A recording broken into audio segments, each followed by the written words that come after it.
Assalamualaikum warahmatullahi wabarakatuh, rekan-rekan dan pemirsa sekalian. Kembali berjumpa lagi di Kamar Jurnalis, podcastnya JPI Jawa Barat. Saat ini seperti janji saya di episode sebelumnya, kita selalu menampilkan atau mendatangkan ngobrol bincang-bincang secara santai bersama narasumber-narasumber yang informatif. Saat ini di samping saya ada Kepala Dinas Lingkungan Hidup, Ibu Prima Mayaning Tias. Ya, Assalamualaikum Ibu, apa kabar? Assalamualaikum warahmatullahi wabarakatuh. Alhamdulillah saya kan. Alhamdulillah Ibu ya. Kita tetap podcast ya Bu ya, masih pandemi belum hilang Ibu ya. Iya, pandemi dulu. Mudah-mudahan segera hilang ya. Amin. Nah, pemirsa, tanggal 21 Februari yang lalu adalah Hari Sampah Nasional. Nah, kita akan ngebahas dengan Bu Prima. Kenapa sih ada Hari Sampah Nasional, terus kenapa di 21 Februari gitu ya.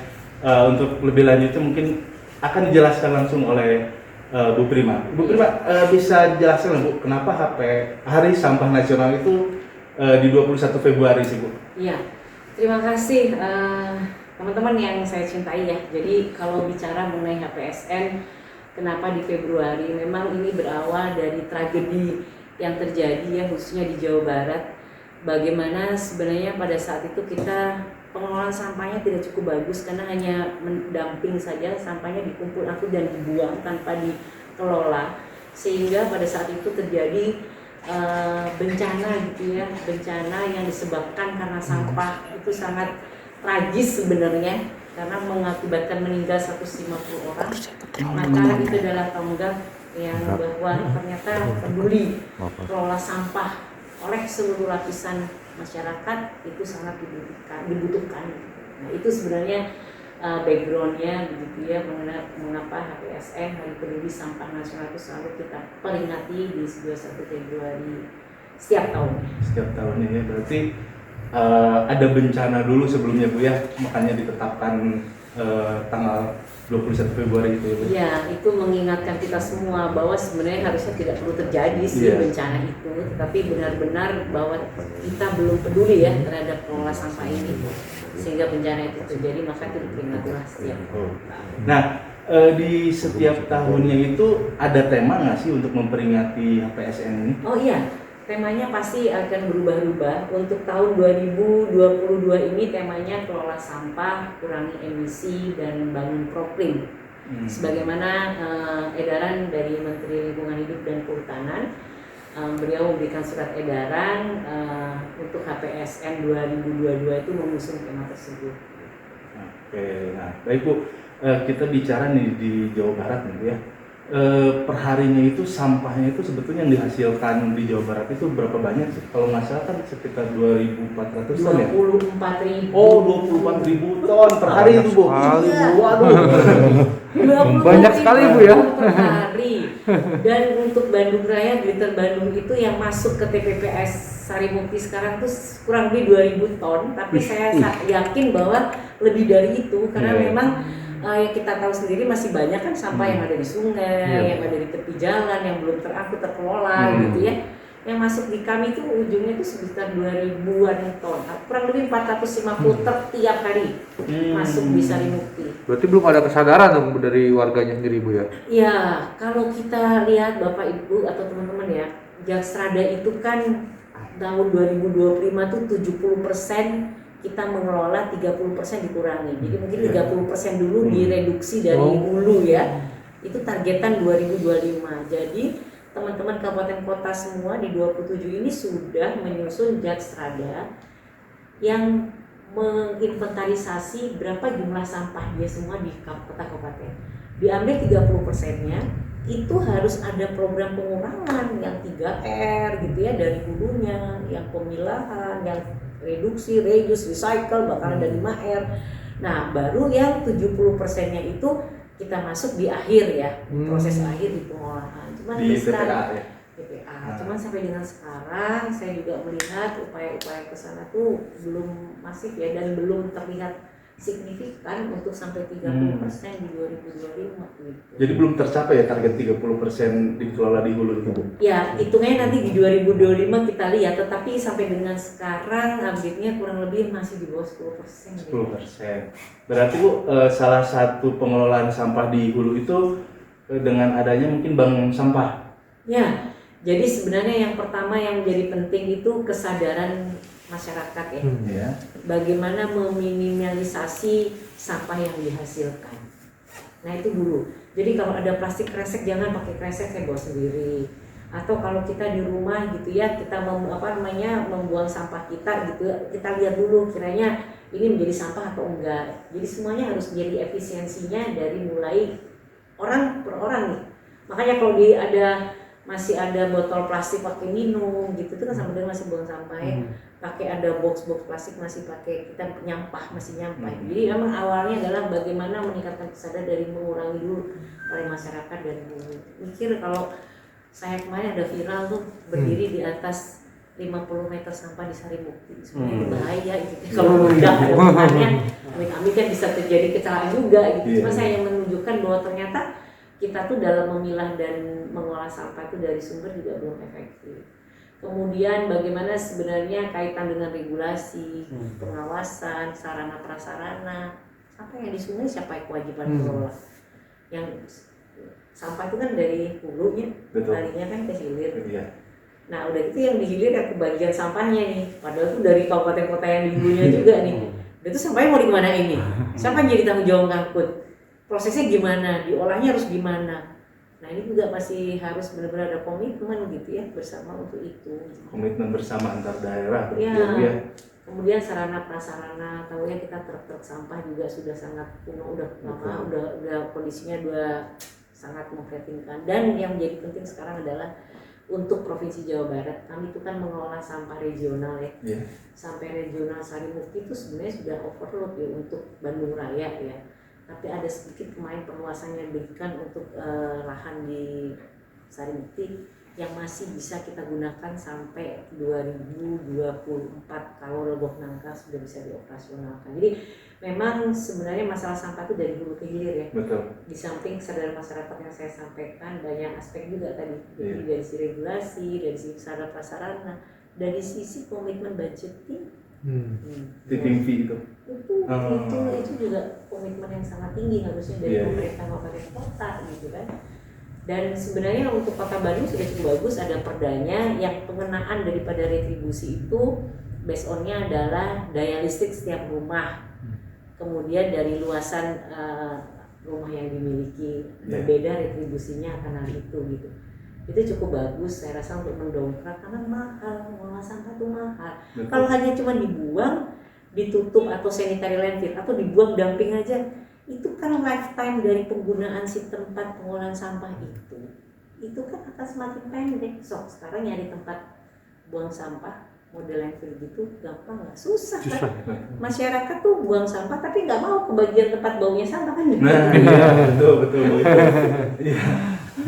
Sementara kalau mau proses waste to energy, gitu ya, waste to electricity, atau dengan teknologi yang tinggi mahal juga. Legok nangka 386.000 per ton. Sekarang Sarimukti cuma sekitar 60 ribuan per ton, bahkan 50 ribuan nanti masuk KJP dan 50 ribuan cuma hitungannya.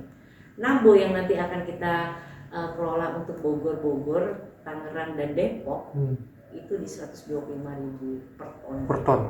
Jadi nanti hasilnya jadi RDF ya, bahan bakar untuk industri semen dalam hal ini. Nah Bu, ini bicara Legok Nangka sama Lulut Nambo gitu ya.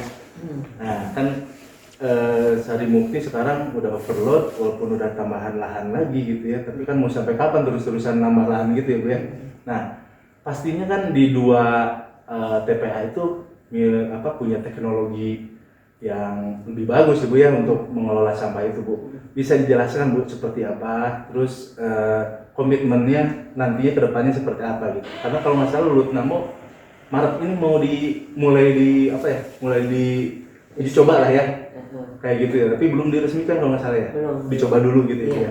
Insya Allah nanti ya saya jelasin ceritanya sedikit nih. Jadi Nambo ini kan Coverage areanya itu Depok, Kota Bogor, Kabupaten Bogor, sama Tangerang Selatan. Kapasitasnya tuh 1.800 sampai 2.300 ton per hari. Luas lahannya tuh di 55 hektar. Ini sebenarnya sudah komitmen bersama tadi ya di 4 kabupaten kota, masuk Banten nih, jadi masuk ke kita. Nah, Nambo ini produk akhirnya sampah itu dikelola jadi refuse derived fuel ya namanya ya.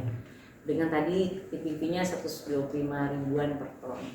Sampai dengan sekarang, kemarin memang sebelum saya masuk di situ ada hambatan ya, ada wan prestasi dari si pemenang yang terdahulu karena prosesnya lelang kan, itu KPPI kontraktor dari mungkin. ya.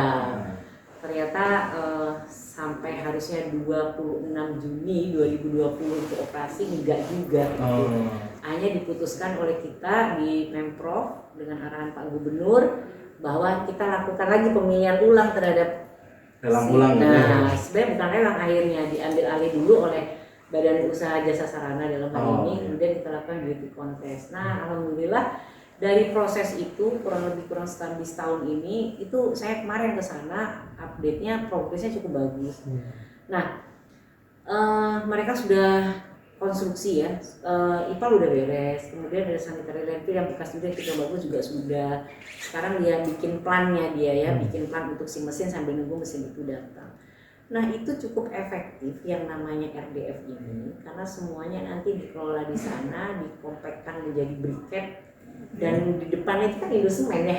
Nah, kita udah ada komitmen antara Indosemen dengan kita dan GBL dalam hal ini, Jabar Bersih Lestari namanya si operatornya ya, pengusahanya. Nah, itu semuanya udah clear. Jadi kalau itu mereka juga nunggu, kasihan tuh sebenarnya Indosemen udah pada beli alatnya, udah siap ya untuk tapi kita yang belum gitu ya. Tapi insya Allah saya lihat ke sana progresnya cukup bagus, tinggal nunggu alat saja. Kalau konstruksi untuk plannya insya Allah lah beres ya, berharap sih Maret ini. Tapi ini yang perlu saya sampaikan kemarin, karena cuaca si Bogor tuh hujan terus. Jadi pada proses konstruksi ini ada 12 hari kerja yang terhambat ya kendalanya itu dia gitu. Jadi beberapa hal yang baru yang tidak bisa kita kendalikan ya karena faktor alam. Tapi mereka juga lagi kerja terus, insya Allah lah Maret, mudah-mudahan berharap Pak Gubernur bisa meresmikan. Dan alhamdulillah Pak Menko Marves sudah kemarin dengan Ibu Deputi juga sudah mengunjungi, sepertinya beliau insya Allah juga akan hadir. Ibu Menteri LHK kemarin juga melalui Bapak Direkturnya menghubungi saya. Semuanya melihat bahwa ini sepertinya nanti menjadi RDF yang terbesar di Indonesia. Jadi Pak Luhut juga sudah melihat mungkinnya Jabar ini saat ini fokusnya bagus banget untuk lingkungan hidupnya dengan membuka Lulut Nambo itu dengan teknologi terbaik juga di Indonesia. Ibu ya, belum ada di daerah lain Ibu ya. Daerah lain ada yang di Cilacap contohnya itu RDF, tapi memang skalanya kecil ya. Kalau ini tuh kita besok itu 2022 ya, ini kita masih 40% saja sudah 720 ton. Nah, sampai yang bisa kita kelola ya di Nambo itu. Jadi nanti di Nambo itu sebagian besar itu sampah itu dirubah jadi briket tuh ya. Ya, hampir semua itu ada juga composting ya sebagian tapi hampir keseluruhan hampir sekitar 90%-an gitu ya yang bisa kita kelola semuanya untuk menjadi briket itu. Lalu dialihkan ke industri ya, Indosemen yang tadi untuk dijadikan bahan bakar mungkin ya. Bahan bakar alternatif ya. Nah, bisa. Jadi Dinas Lingkungan Hidup sudah memberikan inovasi baru untuk pengelolaan sampah dan tentu saja dengan teknologi yang lebih canggih gitu ya. Nah, ini logok nangka lebih canggih nanti. Oh, nanti logok nangka lebih canggih lagi. Logok nangka tuh sekarang kan kita sudah lelang internasional. Dari 13 bidder ya atau pengusaha yang ikut lelang. Itu kemarin sudah menang 2 yang udah prakualifikasi, yang sudah lulus itu ada 2 konsorsium.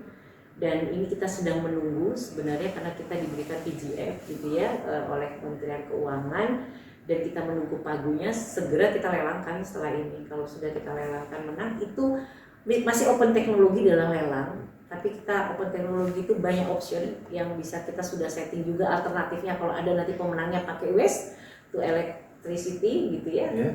Itu sudah kita juga bicarakan dengan PLN, dan juga bagaimana PLN akan nanti membeli hasil dari proses tersebut gitu ya, karena nanti kan di burning, dibakar menjadi panas yang menjadikan menghasilkan listrik ya. Jadi kalau di Lulut Nambo menjadi bahan bakar RDF, gitu ya. Kalau di Legok insya Nangka Allah jadi alternatif listrik, jadi listrik di antaranya ya. karena memang masih open teknologi Iya. ya. Kita akan assess kembali mana yang paling efisien dan efektif untuk Nambo karena untuk Legok Legok Nangka. Nangka. Kapan Bu targetnya sih Bu? Targetnya 2024 itu sebenarnya sudah harus operasional. Harus. Karena si Sarimukti itu udah overload gitu, overload ya, tadi ya. gitu. Jadi rencana kita 2024 untuk Nangkanya insya Allah kita bisa. Berapa daerah Bu untuk Legok Nangka itu? 6. 6. Kota Bandung Raya. Bandung, Kabupaten Bandung, Kota Cimahi, Kabupaten Bandung Barat, Kabupaten Bandung, Sumedang. Bandung Raya berarti Bu. Bandung Raya lah ya, Raya. Sumedang dan Garut sedikit lah. Oh. Itu lebih besar lagi dari Lulut Nambo atau gimana Bu? Itu perharinya bisa penanganan? Perharinya 2000 ton, lebih besar Lebih dari besar. Oh. Lulut Nambo kan 1800-an sampai 2300. Di situ sekitar 2000-an dulu di awal. Berarti kayaknya Kota Bandung yang paling banyak ya Bu ya. Itu gimana Bu? Kota Bandung itu kurang lebih 1200 ton. Perharinya. Perharinya. Itu belum lagi Sabtu Minggu. Udah Sabtu Minggu yang orang Jakarta datang lagi dia bisa. Lebih banyak lagi ya Bu ya. Nah, Singkang Pisman sendiri kita lihat aja efektivitasnya Iya. berapa sebenarnya Iya. bisa karena indikatornya di belakang di Sarimukti saya masih catat sekitar segitu Waduh. gitu. Sehingga kalau dilihat total timbulan kemudian masuk Sarimukti berapa, mestinya sisanya itu dong tadi yang target 30% jam serada tadi yang harusnya sudah bisa dicapai gitu ya, harusnya 2025 sih 30%. Tapi memang dia harus increase terus sampai ke sana ya, sampai 2025.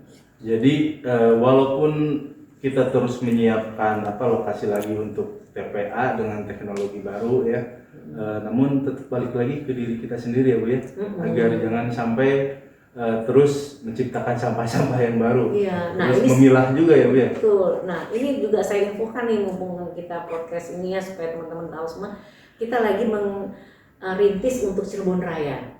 Nah jadi Cirebon Raya, Kota Cirebon, Indramayu Indramayu. gitu ya, nanti masuklah mungkin sebagian dengan ada Rebana, nanti kan mungkin Subang masuk, bisa saja bertambah Majalengka juga bisa masuk. Kurang lebih di situ 1000 tonan ya per hari kita akan terima, tetap produksi sama dengan Nambo karena sebelahan dengan Indosemen juga. Alhamdulillah. Jadi Indosemennya juga sudah ada perjanjian kerjasama juga dengan kita untuk menerima hasil olahannya itu buat bahan bakar alternatif mereka. Nah ini agak lebih cepat insya Allah. Karena Pak Gubernur menunjuk langsung, nggak ada proses kayak di Legok Nangka kan panjang ya proses lelang itu gitu, sama dengan Nambo yang kemarin ini langsung menunjuk BUMD kita Jabar, NUJ ya, Mitra Bumi Jabar di sini untuk mengelola itu gitu. Nah sekarang progresnya lagi kita dengan perhutani, kita lagi mendelineasi kawasan perhutani yang dibebaskan, yang kita mohonkan untuk dibebaskan untuk menjadi pengelolaan RDF itu, dan insya Allah mudah-mudahan cepat selesai dapat. Saya mohon mudah-mudahan dari KHK. Amin. Ya seperti berarti sangat keren nih Bu ya. Keren ya. Untuk masyarakat gitu di Jawa Barat dikelolanya juga sama BUMD juga gitu ya. Gitu dari kita untuk kita Dari kita. Nah gitu bener itu udah gitu nggak keluar juga ya Bu ya, tetap ke industri yang ada di Jawa Barat juga untuk hasilnya. Gitu, kan itu sangat efektif. Jadi memang sampah itu sebenarnya ada kata kunci keywordnya tuh dia punya nilai yang tinggi loh. Sebetulnya Sampah gitu ya. Sebetulnya nilai itu. yang tinggi. Kalau kita coba kita kunjungi bank sampah, contohnya bank sampah Bersinar, apa aja nggak bisa jadi Dapat biasa duit jadi Bu duit. kalau Dapat bank sampah. duit. Iya. Sampai Pampers, Iya. Iya. balut wanita sama dia diolah, kemudian malah bisa jadi untuk peredam suara. Iya, betul. Wah, coba. Banyak lagi produk-produk kayaknya dia yang berubah nilainya, yang punya nilai. Jadi si sampah itu value-nya jadi naik. Iya. Dan itu akhirnya muter dari si produsennya, kemudian masuk ke bank sampah, dijual kembali, bahkan yang plastik lagi diambil lagi Iya, oleh industrinya, diolah lagi, diambil lagi oleh produsen awalnya. Jadi circular ekonominya tuh berjalan. Terus berputar ya Bu ya. Nah, berharap begitu. Lagi plastik mineral ya Bu ya. air mineral. Ya kayak gitulah. Itu paling banyak mungkin paling banyak, sekarang gitu ya. Banyak. Terutama mungkin saat pandemi ini banyak sampah-sampah plastik lebih banyak mungkin Bu ya. Karena diem di rumah banyak pesan makanan dari luar kayak gitu jadi nambah juga mungkin Itu ya. dia. di Nah rumah kemarin tangga. hasil penelitian terakhir HPSN tuh, kemarin yang biasanya si sampah organik itu kita teliti tuh di 40%, hampir 50%. Sekarang itu jadi yang naik itu sampah residu tadi polanya beda. Iya. Jadi turun dari 50%-an, dulu tuh sekitar 60%, ya berubah pola tadi sampai sekitar 40% ini si sampah organik yang kita biasa makan dari pasar TEA yang sayur dan sebagainya berubah jadi sampah residu yang tadi yang bangsa ya itu tadilah bungkus-bungkus packaging dari makanan itu ya. Gitu. Jadi mungkin ada himbauan juga ke masyarakat mungkin ya terutama ke produsen makanan agar mengurangi bahan-bahan plastik gitu. Agak sulit nggak sih Bu kalau kayak gitu tuh dihilangkan? Ya. Agak sulit nggak untuk dihilangkan packaging seperti itu? Ya sebenarnya mereka tuh juga sudah melakukan penelitian alternatif gitu ya. Bungkus makanannya itu untuk bisa biodegradable lah sifatnya, cuma memang agak mahal. Nah sekarang kami juga bekerja sama dengan PNG juga, jadi PNG itu nanti lewat bank sampah dia ngambil dan sekarang ada platform loh, platform aplikasi, banyak kita punya platform aplikasi tuh. Jadi ada Octopus, ada Greeny, ada Smash, banyak banget gitu. Jadi kita punya sampah, download aja aplikasi itu, kemudian nanti si datang. Oh, kita nggak usah keluar, asal kita sudah pilih itu sampahnya. Nanti di media dan kita akan dapat duit dari dia. Oh, ada rewardnya juga ya. Dan pemulungnya ini sendiri kita namakan pelestari ya kalau Octopus. Itu pendapatannya bisa 5 jutaan loh satu bulan. Oh, gede ya. Gede. Ada yang kemarin Mantep, ada Bu. testimoni sampai ada yang 7 gitu ya. Wah. Nah, gubernur memang mintanya sejauh mana pemerintah harus bisa di cover gitu ya semuanya pakai platform digital itu gitu kan. Nah kita lagi dorong lah semua teman-teman yang punya platform ini untuk kolaborasi kita. Bagaimana masyarakat kan malas banget ya, udah males gitu ya, apalagi Mila tuh udah males loh, yang organik udah males banget kan kayak gitu, bodo amat gitu ya. Sering saya temuin Bu. Not in my backyard, I don't care, dia nggak peduli kan. Yang penting masuk ke tong sampah. Mau hijau, mau kuning, mau merah, isinya sama, semua percuma. Makanya kalau ada sih yang aplikasi digital itu lumayan kan, untuk mempercepat, mempermudah gitu. Bu, sungai gimana nih Bu? Kelihatannya Bu sekarang sampah masih adakah atau gimana kah untuk ini Ibu? Sungai. Ibu melihat dari Pandangan Sungai Ibu. Citarum pandangan Ibu. Iya, kemarin itu. Apakah masih ada kursi yang masuk lagi ke situ atau gimana? Kan dulu seperti itu ya Bu ya. Coba Kasur gitu Bu.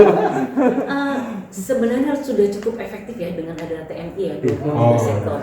Cukup efektif karena kita kurang lebih sekarang ada 1.750 TNI ya, ada 23 dan sektor. Beliau itu kolonel itu perwira menengah senior, senior kan mereka. Nah, yang sekarang kemarin yang saya lihat ada gitu sempat ke monitor karena kita punya comment center kan ada CCTV gitu ya untuk monitor di lapangan. Dikala dari musim kemarau masuk musim hujan pertama, ada di situ tuh masih ada bawah juga itu sempat gitu ya, masih ada itu yang buat kita waduh ini kenapa ada gini masih gini lagi. Dan untuk indeks kualitas air Citarum nih, kita ngomong Citarum itu sebenarnya udah tercemar ringan ya, dengan nilai 55. Tapi memang 2021 sedikit turun, tapi masih tercemar ringan.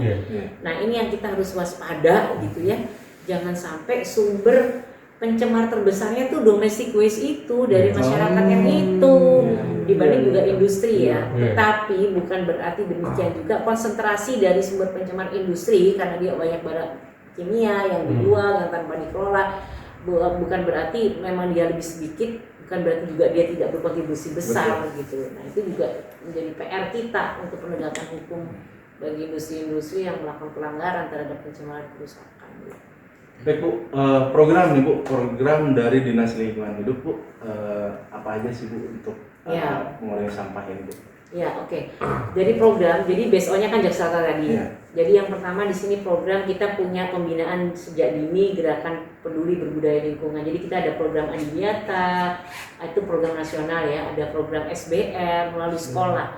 Jadi merubah mindset, merubah perilaku dari mulai sekolah. Dan di sekolah itu program Adiwiyata tuh tidak hanya upaya-upaya pengelolaan di dalam sekolah, tetapi mereka juga di luar sekolah, radius yang ada di situ juga harus bisa mengintervensi masyarakat sekitar itu ya program Adiwiyata. Kemudian selanjutnya melalui bank sampah gitu ya. Jadi bagaimana tadi saya bilang harusnya yang dibuang ke TPPAS saya itu residu yang terakhir.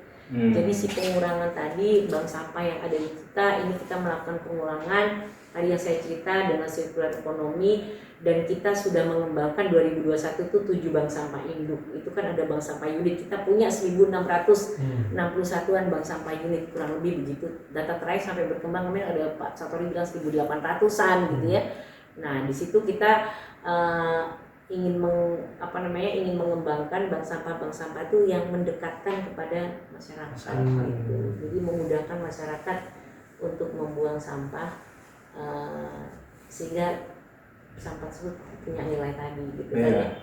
Kemudian kampanye lingkungan kita juga lakukan HPSN yang kemarin itu kita semuanya bergerak tuh dari mulai pusat, kabupaten kota, juga provinsi. Kita kemarin melakukan lomba video ya, video untuk kesadaran masyarakat sampah 158 loh kalau nggak salah itu video yang masuk ke kita tuh. Peserta 50 peserta itu tuh naiknya 56% dari yang kemarin. Kan berinovasi mereka dengan cara apa aja, bikin TikTok kayak bikin apa gitu, yang penting masyarakatnya ya jadi nyadar gitu lah, jangan nyampah gitu. Nah kemudian Earth Hour, Hari Lingkungan Hidup itu selalu lah ya, hari-hari itu kan banyak banget hari lingkungan, hari bumi, hari air dunia, hari macam itu kita juga selipkan untuk kampanye itu. Kemudian tadi kolaborasi kemitraan tadi ya saya dengan platform-platform tersebut, dan penyuluhan lingkungan ada yang masih berjalan, teman-teman Eco Village yang di lapangan.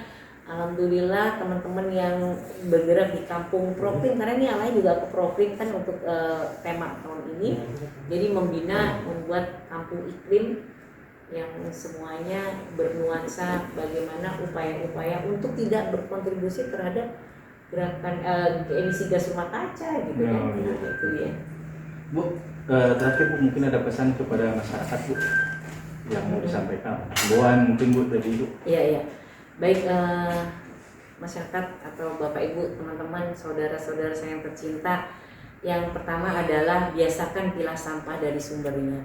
Biasakan kita berperilaku sekarang sangat efisien terhadap sampah. Kalau perlu nggak harus pakai plastik yang banyak, jangan plastik yang banyak. Jangan membuang sampah. Tolong sekali, karena sampah yang Anda buang itu menjadi beban kami. Dengan keterbatasan lahan yang ada akan menjadikan lifetime tempat buangan sampah ini menjadi cepat, dan kami harus mencari lagi, dan itu susah sekali, khususnya di arah Jawa yang memang mukanya sudah sangat padat. Itu pesan saya, sampahku menjadi tanggung jawabku.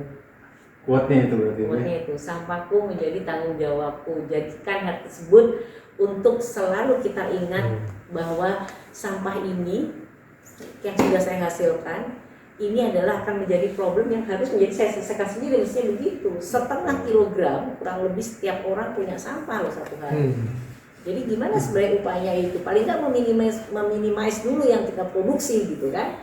Nah kemudian galakan menabung di tempat bank sampah. Coba kita lihat di sekitar kita ada bank sampah apa, kita kerjasamakan ya dengan RT RW setempat untuk bisa bagaimana berkolaborasi dengan bank sampah, tidak membuang sampah ke laut, tidak membuang sampah ke sungai, kurangi, pisahkan, dan manfaatkan sampah. Itu dia. Kesimpulannya saat ini sejak dini dari rumah mungkin ya Bu ya, agar memilah sampah dan usahakan tidak ada sampah yang keluar ya Bu ya. Tapi langsung kita olah di situ juga ya, apakah baik jadi kompos ataupun jadi barang bernilai lainnya gitu ya Bu. Karena seberteknologi apapun, lahan seluas apapun, kalau sampah terus tidak diolah akan terus menumpuk ya Bu ya. Betul. Nah, baik pemirsa, demikian ngobrol santai bareng Ibu Kepala Dinas Lingkungan Hidup Ibu Prima dengan informasi yang sangat menarik tentunya ya untuk lingkungan hidup kita. Jadi seperti Ibu bilang tadi, quote-nya adalah sampahku tanggung jawabku. Jadi kita harus tanamkan di setiap diri kita agar Jawa Barat lebih sehat ya Bu ya, lebih bersih gitu ya Bu ya. Lebih bersih, lebih sehat begitu. Dan itu meningkatkan kepada harkat martabat ya. Nah, gitu dia. Bangsa yang besar itu adalah Bangsa yang yang- bisa punya harkat martabat yang tinggi dengan mengelola sampah yang baik. Ya, kan, gitu ya. Betul. Baik, demikian bincang-bincang santai Kamar Jurnalis bersama Ibu Prima, dan tunggu lagi episode selainnya dengan tentu saja narasumber-narasumber yang informatif, edukatif, dan memberikan entertain juga ya Bu ya di balik permasalahan atau isu-isu yang ada di Jawa Barat. Saya Diki Wismara bersama kerabat kerja undur diri. Assalamualaikum warahmatullahi wabarakatuh. Waalaikumsalam. 3R, kasih 3R ya.